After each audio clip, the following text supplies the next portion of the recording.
संभल में जो कुछ हुआ वो नया नहीं था। दिल्ली के दंगों के बाद यह बात क्लियर थी कि और भी कई जगह इसी तरह से दंगे होने हैं, इसकी आशंका थी।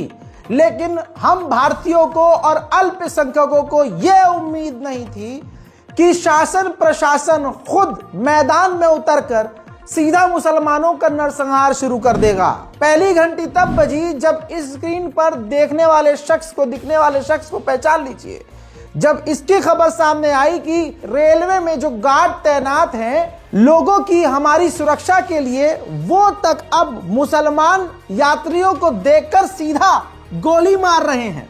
लेकिन भारत के मुसलमानों ने इसको भी हल्के में लिया और विरोध में आवाज ज्यादा नहीं उठाई गई और हिंदू पक्ष के द्वारा, बहुसंख्यकों के द्वारा नॉर्मलाइज किया गया कि ये तो बेचारा मेंटली डिस्टर्ब था। लेकिन रिपोर्ट सामने आती है मेडिकल की, ये बिल्कुल सही है, ये दिमागी तौर से बिल्कुल सही है। बस दिमाग में इसके भाजपा, मोदी, अमित शाह, योगी के नाम का कीड़ा है। उस वक्त इसने इनके नेताओं के नाम लेकर गोली चलाई थी। रिपोर्ट वो आप जाकर पढ़ सकते हैं। खतरे की घंटी पहले से बजती आ रही है, लेकिन मुसलमान आपस की लड़ाइयां छोड़े तभी तो। एक मुस्लिम नेता को हराने के लिए विपक्ष की पार्टियां मुसलमानों को ही टिकट देके खड़ा करती हैं। एक मुसलमान इम्तियाज जलील को हराने के लिए 5 मुसलमानों को खड़ा कर दिया और वो खड़े भी हो गए बेशर्मी से। मेरे दोस्तों, हालात बहुत खराब हैं। संभल में जितना दिख रहा है उससे ज्यादा बुरा हुआ है। जितने हमारे ग्राउंड पर रिपोर्ट करने वाले यूट्यूबर सहयोगी हैं, उनकी रिपोर्ट से हमें यह बात पता चली और संभल में रहने वाले लोगों से भी यह बात पता चली कि पुलिस प्रशासन वहां के मुसलमानों को डरा और धमका रहा है। हजरात, ज्यादा डिटेल में ना जाकर न्यूज लॉन्ड्री का सोर्स इस्तेमाल करूंगा। न्यूज लॉन्ड्री ने थोड़ी सी खुदाई, इनको मस्जिद की खुदाई का शौक है, तो न्यूज लॉन्ड्री ने वहां जाकर सच की जब खुदाई करी, प्रशासन की खुदाई करी, तो आपको पता है सच सामने क्या आया। जिस बेचारे एक मुस्लिम युवक की जांघ में गोली लगी है, पुलिस उससे कह रही है कि देखो, पुलिस की गोली तुम्हें लगी है तो इसका मतलब तुम पत्थरबाजी कर रहे थे, तो तुम्हें बाबू डालना पड़ेगा जेल। एक तो गोली भी खाई, जेल में सड़ोगे भी। अब अगर तुम्हें बचना है तो 10 मुस्लिम युवकों के नाम देने पड़ेंगे, झूठा बयान लिखवाना पड़ेगा, तो तुम बच जाओगे। जी हां, यही सच है यूपी पुलिस का मुसलमानों से। इसीलिए कहता आया हूं, सावधान रहो। और दिल्ली में अगर कुछ हो तो बिहार चुप न रहे, बिहार में अगर कुछ हो तो महाराष्ट्र चुप न रहे, मालेगांव में कुछ हो तो दिल्ली के मुसलमान चुप ना रहे। हम सब भारतीय मुसलमान हैं। सरकार प्रशासन गोली ये देखकर नहीं मार रही है कि तुम शिया हो या सुन्नी, वो ये देखकर मार रही है कि ये मुल्ले हैं साले। इतनी नफरत प्रशासन को हो चुकी है, बहुत सच सामने आ चुका है। न्यूज लॉन्ड्री का एक छोटा सा क्लिप पूरी खुदाई यूपी पुलिस की कर रहा है। जांग पे गोली लगी है जी। बता दो बेटे, क्या बोल रहे पुलिस वाले, बताओ। डरो मत, बताओ जो बोलना है बता दो। डरो मत भैया। वो कह रहे थे तुम्हें झूठी तहरीर देनी पड़ेगी। बोलो बोलो। कोई नहीं, बोलो बोलो। अरे बोलो बोलो गए बोल तो बेफिक्र हो। वो क्या कह रहे थे वहाँ पर लेट के कि तुम्हारा बचने का एक ही चांसेस है। क्या पहले तो कह रहे हैं बेटा तुम 10 आदमियों को नाम सोच लो। जब हम सर अकेले गए तो 10 आदमी को नाम कहाँ से सोचे? जब यहाँ करके रहने वाले है नहीं, हम तो कहाँ से सोचे नाम? कहाँ के रहने वाले? तलवार सवाजपुर के। कितने लोग संभल से? संभल से तो 20 किलो 25 होगा। तो यहाँ क्या कर रहे थे उस दिन? यहाँ पे जी मजदूरी कराए हम यहाँ पे। काम करने आए हैं। काम तो हमसे बोलेगा, मैंने कहा सर हमें क्या करना पड़ेगा? आप जो बोलेगा हम वो करने के लिए तैयार है। कह रहे हैं देखो बेटा बात ऐसी है, तुम्हें तहरीर देनी पड़ेगी झूठी। क्या करना पड़ेगा? तो बोले हम सर तुमसे लिखवाएंगे कि वहाँ हम गए काम से, वहाँ पुलिस फायरिंग कर रही थी और पब्लिक पत्थर बरसा रही थी, तो वो वहाँ पर पब्लिक के पत्थर लग गया। अब बताइए सच कितना क्लियर है। मुसलमानों, तुम्हें अपने ईमान की कसम है, संभल में हमने अपने 5 जवान खो दिए, हमें और नहीं खोना। ना अब हमें कोई मस्जिद खोनी है, ना हमें कोई कॉम्प्रोमाइज करना है। राम मंदिर के नाम पर मुसलमानों ने खून का घूंट पीकर एक मस्जिद की कुर्बानी इसलिए दी क्योंकि हम संविधान पर भरोसा करते थे और हमें भरोसा है। अभी मैं इससे जुड़ा हुआ बयान आगे सुनाने वाला हूं। हमें भरोसा है, लेकिन हम खामोश इसलिए हो गए कि ठीक है, यह मामला आखिरी है, इसके बाद सारे मामले शांत होंगे और हम सब मिलकर भाईचारे की तरह रहेंगे। लेकिन ऐसा नहीं हुआ। अब बाबरी मस्जिद गिराकर उस पूरे प्रोसेस को लिख लिया गया है कि किस तरह से अब इनकी मस्जिदों पर कब्जा करना है। हजरत मोहतरम, अब जो ये छोटे छोटे न्यायपालिका के जज हैं, छोटे छोटे सपा सांसद राम गोपाल यादव साहब कह रहे हैं कि वो छोटे जज दंगा करवा रहे हैं। ऐसा है, मैंने पहले ही कहा था कि इस तरह के जजेस भी, छोटे छोटे जजेस बैठे हुए हैं जो इस देश में आग लगवाना चाहते हैं। कोई मतलब नहीं है। अजमेर शरीफ पर हमारे प्रधानमंत्री स्वयं चद्दर भिजवाते हैं, सारे देश के लोग, दुनिया भर के लोग आते हैं वहाँ। अब उसको विवादों में डालना बहुत ही घृणित और ओछी मानसिकता का प्रतीक है। और ये यही नहीं, ये सत्ता में बने रहने के लिए बीजेपी समर्थित लोग कुछ भी कर सकते हैं। देश में आग लग जाए, इनसे कोई मतलब नहीं, सत्ता में बने रहें बस। आगे बढ़ने से पहले ये कह दूं कि फिलहाल संभल में सब कुछ नॉर्मल है। संभल में जुमे की नमाज अदा की गई, प्यार, मोहब्बत और शांति के साथ, जैसे मुसलमान अब तक रहते आए हैं। ये तो सोशल मीडिया पर जो बीजेपी के पालतू हैं 200 रुपये और 100 रुपये वाले, वो सोशल मीडिया पर मुसलमानों को पत्थरबाज कहते हैं। लेकिन असल में पत्थरबाज कौन है और गोलीबाज कौन है, आपको मालूम है।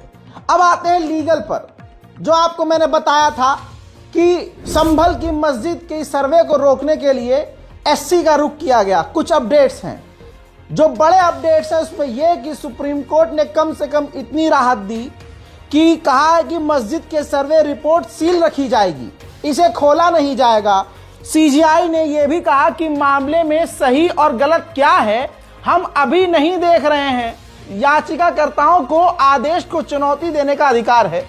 सीजीआई ने कहा हम इस समय कुछ कहना नहीं चाहते हैं, हम इसे पेंडिंग रखेंगे, यह सुनिश्चित करें कि शांति बनी रहे। पुलिस से कहा है कि सुनिश्चित करें कि शांति बनी रहे। और जो अगला पॉइंट है, कहा है कि हाईकोर्ट की अनुमति के बिना मामले में आगे कोई कार्रवाई नहीं की जाएगी। ट्रायल कोर्ट 8 जनवरी तक कोई सुनवाई नहीं करेगा। इसके बाद इलाहाबाद हाईकोर्ट जाने का निर्देश दिया है। मुस्लिम पक्ष को कहा है कि आप तुरंत इलाहाबाद हाईकोर्ट जा सकते हैं और हाईकोर्ट को ऑर्डर दिया गया है, कहा गया, रिक्वेस्ट की गई है कि अगर मुस्लिम पक्ष दायर करता है और रिक्वेस्ट करता है, इलाहाबाद हाईकोर्ट 3 दिन के अंदर सुनवाई करे। इसके अलावा सुप्रीम कोर्ट ने सरकार से कहा है कि संभल में शांति व्यवस्था बनाए रखें, दोनों समुदायों में शांति समिति का गठन करें। अब जिन चीजों से मैं सहमत नहीं हूं वो ये है दोस्तों, सवाल मेरा ये है, सवाल होगा, सवाल ये है, निचली अदालत के अंदर एक ठलुआ उठकर जाता है, कहता है कि ये मस्जिद मंदिर थी, और छोटे जज इतने खुश हुए कि उन्होंने 3 घंटे के अंदर सर्वे का आदेश दे दिया और उल्टा ये और कह दिया कि बाबूजी तुम आए हो अपनी इस मस्जिद को तोड़वा कर मंदिर ढूंढने के लिए, तो ये बेहतरीन काम तुम ही लीड करो, तुम ही जाओ कमेटी के साथ, जांच कमेटी के साथ।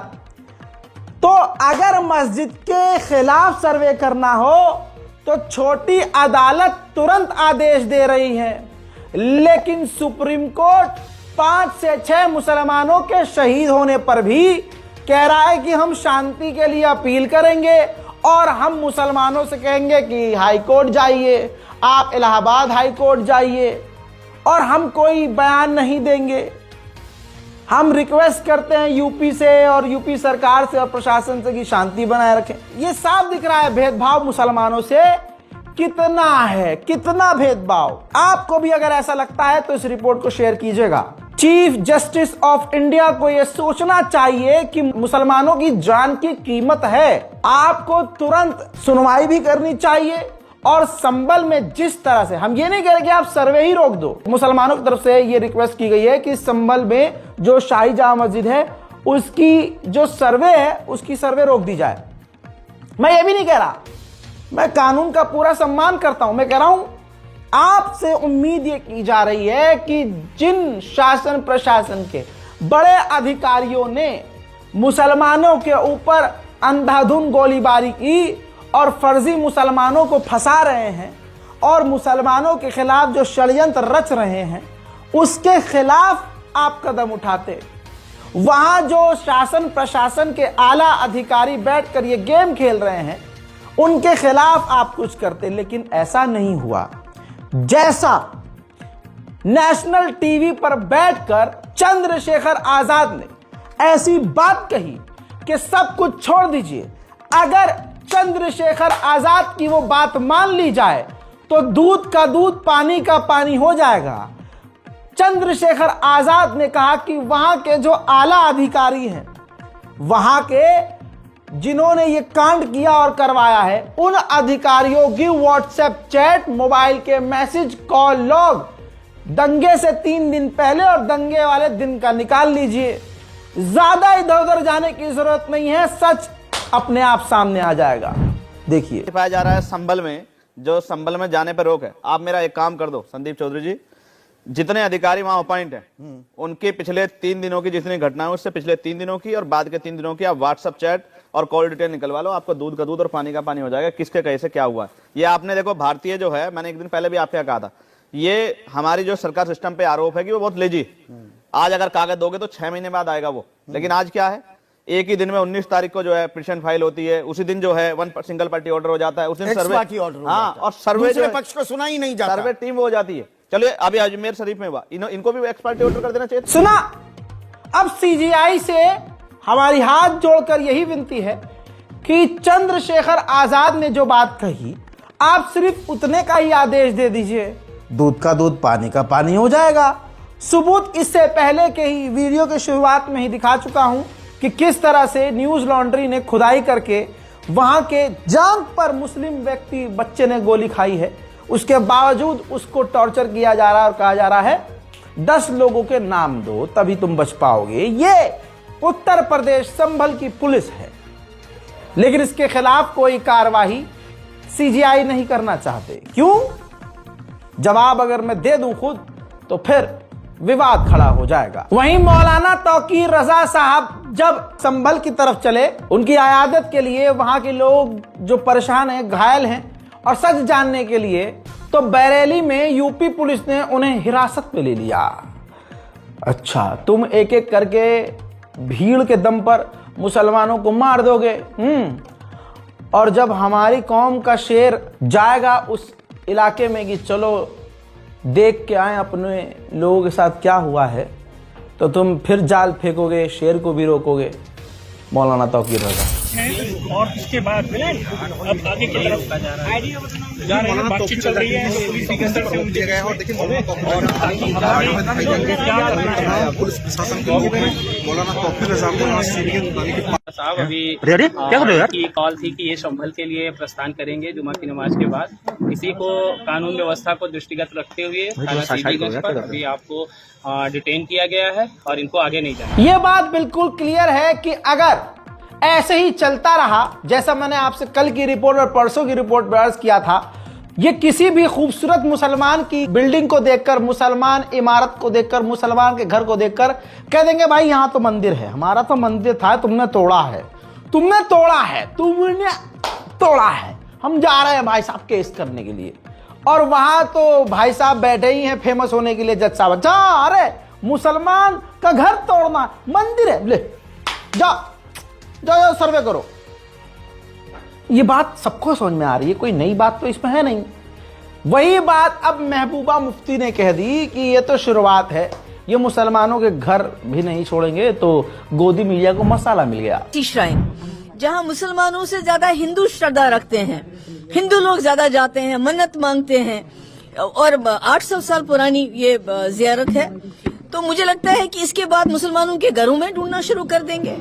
तो ये तो मुल्क को बंटवारे की तरफ लेके जा रहा है, खून खराबे की तरफ लेके जा रहा है। जैसे हमने संभल उत्तर प्रदेश में देखा, 4-5 इनोसेंट लोगों, मासूम लोगों की जानें वहां गई। तो अगर यही सिलसिला चलता रहा तो खुदा ना खास्ता हम 1947 जैसे बंटवारे के वक्त में। संभल में दंगा करवाने वाले एक बाप और बेटे हैं। दोनों बाप बेटे पूरे देश भर में दंगा करवा रहे हैं और मुसलमानों के आस्था के साथ खिलवाड़ कर रहे हैं। और कानून प्रक्रिया, शासन प्रशासन और सरकार इनका पूरा साथ दे रही है।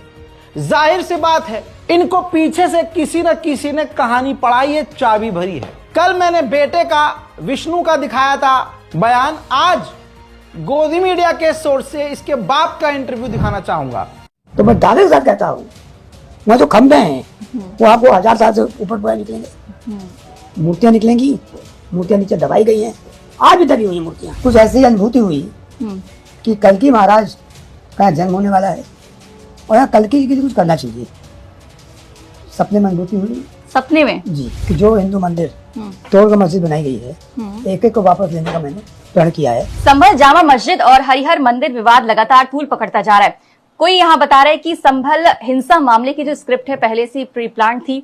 अब यहाँ पर तर्क वितर्क सामने आ रहे हैं, कई नेता मंत्रियों की प्रतिक्रिया यहाँ पर सामने आ रही है। मुस्लिम पक्ष और हिंदू पक्ष एक दूसरे पर कह सकते हैं दावे। सोचिए, ये अभी भी लाइव चैनल पर कह रहा है कि मस्जिदें जितनी हैं उनका सर्वे करा कर, ये मंदिर प्रोसेस वही है इनका कि ये मस्जिदें जितनी भी हैं ये सब मंदिरों को तोड़कर बनी हैं, तो हम इसका जो है सर्वे कराएंगे और मंदिर जो वापस बनाएंगे, पहली बात।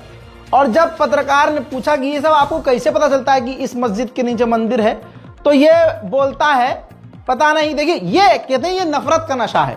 अफीम गांजा तो बहुत छोटी चीज है, ये नफरत का नशा है। ये जो इसने छोटी सी बात बोल दी जो अपने में बहुत बड़ी है, कहता है कि मुझे ख्वाब में, नींद में आभास हो जाता है कि इस मस्जिद के नीचे मंदिर है। ऐसे कैसे तुम पूरे देश में खुदवा दोगे? लेकिन क्योंकि यहां हिंदू राष्ट्र की बात हो रही है, बहुसंख्यक भीड़ की आबादी है और भीड़ तंत्र है, इस वजह से जब भीड़ मिलकर एक तरफा झूठ झूठ और सिर्फ झूठ बोल रही है, तो क्योंकि वो ज्यादा हैं और सभी मिलकर जब झूठ बोल रहे हैं, तो जो मुट्ठी भर सच बोलने वाले लोग हैं उनकी आवाज कितनी भी तेज हो ऊपर तक तो नहीं जा पाएगी, क्योंकि झूठ बोलने वालों की तादाद ज्यादा है। आपको बताना चाहूंगा कि झूठ बोलने वाले खूब बोलते रहें, लेकिन जिसके मानने वाले हैं इंशाअल्लाह वही इनके ऊपर लाठी बरसाएगा। ऐसे में बौद्ध धर्म गुरु बढ़िया खेल गए इन तमाम चीजों के बीच। पढ़ा तो हमने भी है कि हिंदू संस्कृति से भी पुरानी संस्कृति जो है बौद्ध धर्म की है। अब बौद्ध धर्म गुरु कह रहे हैं कि ज्यादा गहरी खुदाई करवाओ यार, अगर ये खुद रही है मस्जिद और मंदिर निकल रहा है तो उस मंदिर को भी खुदवाओ, तो नीचे जो है बुद्ध, महात्मा बुद्ध की प्रतिमा निकलेगी। छोटा सा बयान देखिए। पूरी दुनिया तरक्की कर रही है, ये गाय का गोबर खिला रहे हैं, गाय का दूध पिला रहे हैं, ये हिंदू मुसलमान करके वोट मांग रहे हैं। यहाँ पर मोहन भागवत जी का भी एक मैसेज था या फिर उनका एक बयान था जिसमें वो कहते हैं कि हर मस्जिद के नीचे शिव जी यानी शिवलिंग को मत खोजो या मंदिर को मत खोजो, उसके बावजूद भी ये सब हो रहा है। एक्चुअली मोहन भागवत ने भारतीय इतिहास पढ़ा है, वो जानते हैं कि हमारा जो तांडव है या जो हमारा षड्यंत्र है ये 1000 साल पुराना है। अगर और ज्यादा गहरी खुदाई करेंगे तो नीचे बुद्ध विहार निकल आएगा, सम्राट अशोक की लाट निकल आएगी। 1250 साल बुद्ध की यहाँ संस्कृति रही, इसलिए चतुर हैं वो मोहन भागवत जी। लोगों को मना कर रहे हैं कि गहरी खुदाई मत करो, हर मंदिर को मत खुदवाओ, मस्जिद को, नहीं बुद्ध विहार निकल आएगा। तो कुछ पोल वोल खुल जाएगी। इन्हें मुसलमानों से नफरत नहीं है, जो पैसे वाले मुसलमान है उनको ये बेटियां भी दे देते। बात तो भाई साहब बिल्कुल सही है, मैं एग्री हूं। अब यहां से थोड़ा सा आगे बढ़ते हैं। संभल में जो कुछ हुआ, मुसलमानों का नरसंहार हुआ, गोली कांड हुआ और अब मुसलमानों पर जुल्म किया जा रहा है। और 2-4 दिन के अंदर देखिए, संभल को बुलाने के लिए, संभल दिमाग से ब्लर करने के लिए फौरन जो है अजमेर शरीफ पर हमला कर दिया गया कि भाई अजमेर शरीफ की याचिका को एक्सेप्ट कर लिया गया कि भाई ये मंदिर था, इसकी सुनवाई हम जरूर करेंगे। अब इसको भी भुलवाने के लिए और संभल का जैसे जैसे चिट्ठा खुल रहा है, कोई नया कांड करवा दिया जाएगा, हम सब डाइवर्ट हो जाएंगे। नहीं, हमको पकड़ कर रखना है, मामले को भूलना नहीं है। पूरे हिंदुस्तान में शांति रही। दिल्ली में कुछ यूनिवर्सिटी जैसे जामिया यूनिवर्सिटी, जेएनयू के छात्रों ने थोड़ा थोड़ा कहीं कहीं प्रदर्शन किया। बाकी राजस्थान के टोंक के इलाके में मुसलमानों ने संभल में जो मारे गए मुसलमान हैं, शहीद किए गए मुसलमान और संभल जो कांड है उसके खिलाफ आवाज उठाई। ये बहुत बड़ी हिम्मत का काम था।